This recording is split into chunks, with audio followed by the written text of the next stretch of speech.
Hello everyone, আসসালামু আলাইকুম। সবাই কেমন আছেন? আশা করি ভালো আছেন। আলহামদুলিল্লাহ আমিও খুব ভালো আছি। দেখুন সবজি নিতে চলে এসেছিলাম। এখানে জিজ্ঞাসা করলাম সবজির দাম অনেক বললো, তার জন্য এখানে চলে এলাম।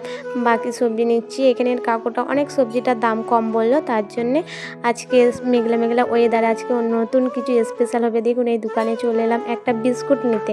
এই বিস্কুটটা কার খেতে ভালো লাগে কমেন্ট করে বলবেন, ঠিক আছে?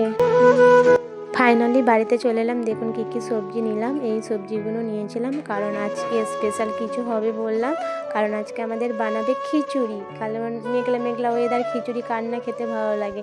এই যে খিচুড়ি বানানো হচ্ছে, দেখুন দেখুন কত সুন্দর কালার এসেছে। বেগুন ভাজা, তার সাথে রয়েছে মানে পাঁপড় ভাজা, আর অনেক কিছু রয়েছে ভাজা ভাজা। তো খিচুড়িটা দেখুন কার কার দেখে লোভ লাগছে একটু কমেন্ট করে বলুন। ফাইনালি আমাদের খিচুড়ি রেডি হয়ে গেছে, এবার আমরা খাবো, ঠিক আছে? পরের ভিডিওতে দেখা হবে। আসসালামু আলাইকুম, আল্লাহ হাফেজ।